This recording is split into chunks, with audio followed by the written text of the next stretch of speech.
አሰላሙ አለይኩም ወራህመቱላሂ ወበረካቱ። በዛሬው ቪዲዮ በደንብ ስለማይወራለትና በደንብ ስለማንረዳው የበርዘኽ ዓለም እናወራለን። ሁላችንም ሙስሊሞች ከዱንያ በኋላ አኺራ የሚባል ዓለም እንዳለ እናውቃለን። ነገር ግን አንዴ ሞተን ከዚህ ምድር ከሄድን በኋላ እስከ የውመል ቂያማ ድረስ የት ነው የምንቆየው? አላህም ሱብሓነሁ ወተዓላ በሱረቱል ሙእሚኑን ላይ እንዲህ ሲል ይናገራል።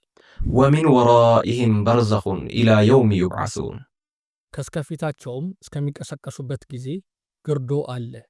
በርዘኽም ማለት ግርዶ ወይንም መሸጋገሪያ ዓለም ማለት ነው። ከሞትን በኋላ እስከ የውመል ቂያማ የምንቆይበት ሌላ ዓለም ማለት ነው። እነላህ ተዓላ ቀድ ኸለቀ አዱረ ሰላሰን፣ ሶስት ዓለምን የፈጠረው ሶስት ሀገር። ይሄ ዳሩ ዱንያ አንደኛ ዱንያ ናት። ሁለተኛው ዳሩል በርዘኽ የቀብር ህይወት አለ በርዘኽ የሚባል። ወዳሩል ቀራር ወይም የመጨረሻው አገር አለ ጀነት ወይም ጀሃነም። ሻዕቢ ለሚባሉት ትልቅ ዓሊም ምን አሏቸው? እገሌ ሞት አሏቸው። ዱንያም ውስጥ አይደለም አኸራም ውስጥ አይደለም በርዘኽ ውስጥ ነው። የት ውስጥ ነው የሚገኘው? በርዘኽ ውስጥ። ይሄ በርዘኽ ኑሮ የቀብር ኑሮ እንለዋለን እኛ። ይህ ከቀብር በሚጀምረው ዓለም ጀነት ነው ወይንስ ጀሃነም ነው የምንገባው የሚለውን ነገር እናውቃለን። የአላህ መልእክተኛ ሰለላሁ ዐለይሂ ወሰለም ቀብር ማለት የአኺራ የመጀመሪያ ፌርማታ ናት። እናም በሰላም የተገላገላት መጪው ዓለም ቀላል ይሆንለታል፣ በሰላምም ላልተገላገላት መጪው እጅግ ከባድ ይሆንበታል ብለውናል። ይህ ቀብርም ለፍጡራን ሁሌ ጥሪ ያቀርባል ይላሉ ረሱላችን ሰለላሁ ዐለይሂ ወሰለም። ምንም ቀን እኮ ለቀብር አይመጣም እሱ የተናገረ ቢሆን እንጂ እኔ ብቸኝነት ቤት ነኝ፣ እኔ የአፈር ቤት ነኝ፣ እኔ የትላትል ቤት ነኝ ይላል። ቀብር ይጣራል።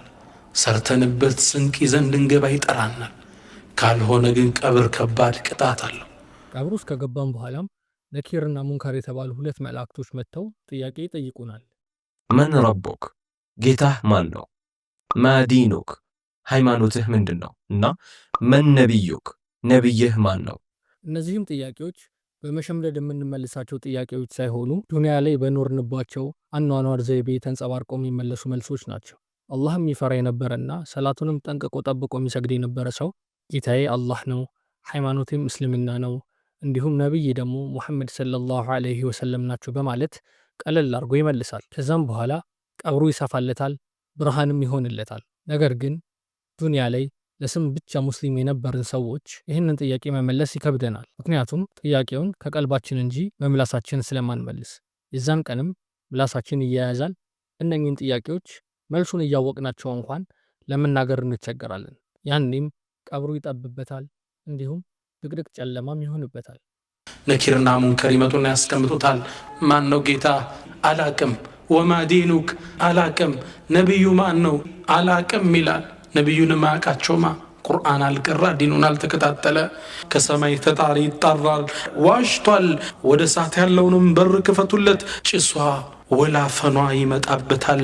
አጥንቱ እስኪተላለፍ ድረስ ቀብሩ ይጠብበታል። የአላህ መልእክተኛ ሰለላሁ ዐለይሂ ወሰለም ከቀብር ቅጣት በኋላ ወደ ጀነት የሚገቡ ሰዎች አብረው እንደሚሆኑና ወደ ጀሃነም የሚገቡ ሰዎች አብረው እንደሚሆኑ ነግረውናል። በተጨማሪም ሩሆች በርዘኽ ላይ ይገናኛሉ። ይህም ማለት አዲስ ሰው ሲሞት በርዘኽ ላይ ያሉ ቤተሰቦቹን ሄዶ ያገኛቸዋል። እንዲሁም ምድር ላይ ስለቀሩት ቤተሰቦቹ የሚጠያየቁ ይሆናል። እናም በዚህ ንግግር መካከል እከሌ እኮ ሞቷል ብሎ ሲነግራቸው ከእነሱ ጋር እንዳልሆነ ሲያውቁ ያ ሰው የጀሃነም እንደሆነ በማወቅ ያዝናሉ፣ ይጸጸታሉ። ከዕለታት በአንዱ ቀንም የአላህ መልእክተኛ ሰለላሁ ዐለይሂ ወሰለም ህልም አይቻለሁ በማለት ለሰሃቦቹ ይነግሯቸዋል። ሰሃቦቹም ያ ረሱልላህ ህልሙን ይንገሩና አሏቸው። ረሱልም ሁለት መልአኮች ይመጡና እጅን ይዘውኝ ይሄዳሉ። ከዛም በጉዟችን ላይ 7 ነገራቶችን አየሁ። መጀመሪያ የሆነ ቁጭ ያለን ሰውዬ ሌላ አንድ ሰው አፉ ውስጥ ብረት እየከተተ በቀኝ በኩል ጉንጩን ይቆርጠዋል።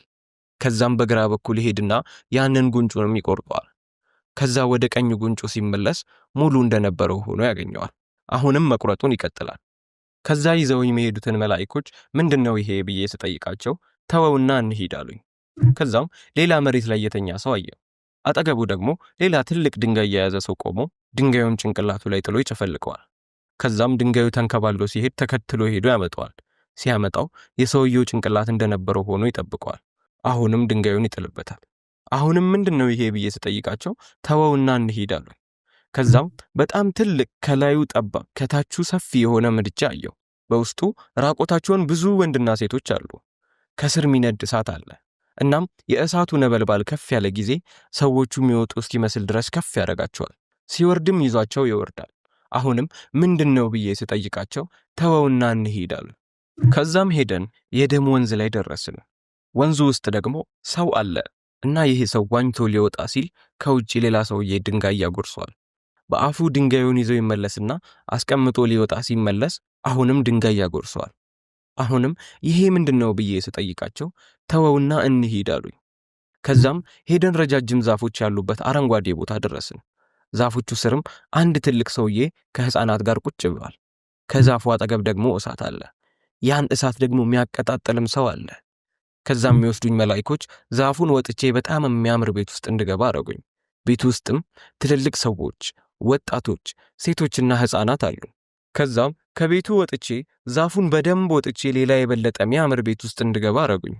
እዚህም ትልልቅና ወጣት ሰዎች ነበሩ።